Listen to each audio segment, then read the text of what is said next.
जहां प्रेम है वहां आनंद ही आनंद है। और यदि परिवार में सब अपनी जिम्मेदारी निभा करके सब एक दूसरे के हृदय की भावना को समझकर जीते हैं, वो घर स्वर्ग होता है। जैसा कि मैंने कहा भी था शायद कि आकाश में नहीं है स्वर्गों की कोई दुनिया।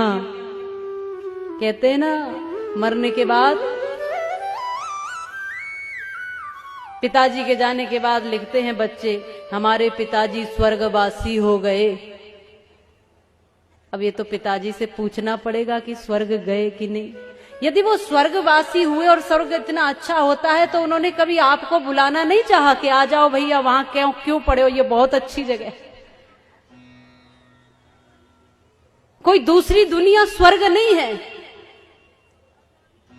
जिन परिवारों में माँ बाप दुखी और आंसुओं से रो रहे हो वो घर ही नर्क है, और जिसमें माता पिता की सेवा होती हो, बच्चे संस्कारी हो, वो घर ही स्वर्ग है। और कोई दूसरी दुनिया स्वर्ग की नहीं है। आकाश में नहीं है स्वर्गों की कोई दुनिया, बेकार के भ्रमों में भटकी हुई है दुनिया।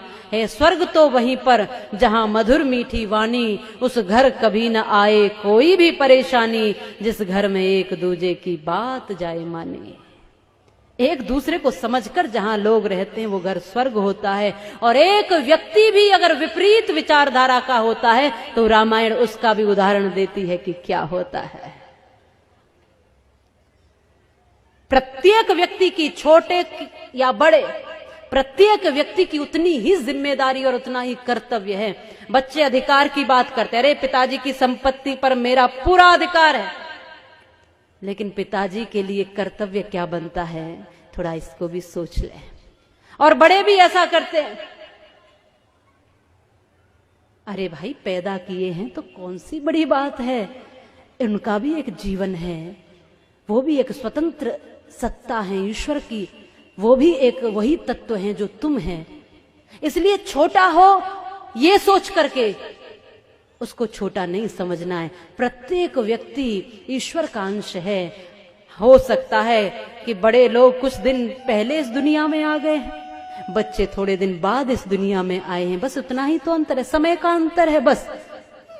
क्योंकि बड़प्पन तो व्यक्ति के कर्म से होता है। जो छोटों को भी गले से लगा कर चले, जो छोटों को भी संभाल कर चले, जो छोटों को भी उनका कर्तव्य बताते हुए उनकी भावनाओं को समझते हुए चले, वो बड़ा है, चाहे फिर वो कोई भी हो। इसलिए हम सबको एक दूसरे की भावना से जुड़ करके अपना घर मंदिर बनाना है, अपना घर स्वर्ग बनाना है। वो एक गीत गाती थी पहले, घर में महिलाएं माताएं गाती थी कि घर को ही मंदिर बनाऊंगी, कहीं बाहर न जाऊंगी। शायद आप भी गाते हो, पहले हमने सुना था कि सास अपनी को कौशल्या बनाऊंगी, ससुर जी को दशरथ बनाऊंगी, पति को मैं राम बनाऊंगी, कहीं बाहर न जाऊंगी। मैंने ऐसे कुछ शब्द गाती थी कि मैं घर को ही मंदिर बनाऊंगी, घर ही तीर्थ बन जाएगा। जब मैं देखूंगी तो दशरथ और कौशल्या के रूप में देखूंगी सास ससुर को, पति को देखूंगी तो राम के रूप में देखूंगी, और यदि मैं खुद पार्वती बनी तो भोलेनाथ के रूप में देखूंगी, और मेरा तीर्थ, मेरा मंदिर, मेरा घर ही हो जाएगा। फिर बाहर जाने की जरूरत क्या है मुझे, जब घर ऐसा हो जाए। ऐसा माताएं गाती थी। उनके सामान्य शब्दों में कितनी गहराई छुपी होती थी। आज हम घरों को नर्क बना रहे हैं। क्या बना रहे हैं? घरों को नर्क बना रहे हैं, स्वर्ग नहीं बना रहे।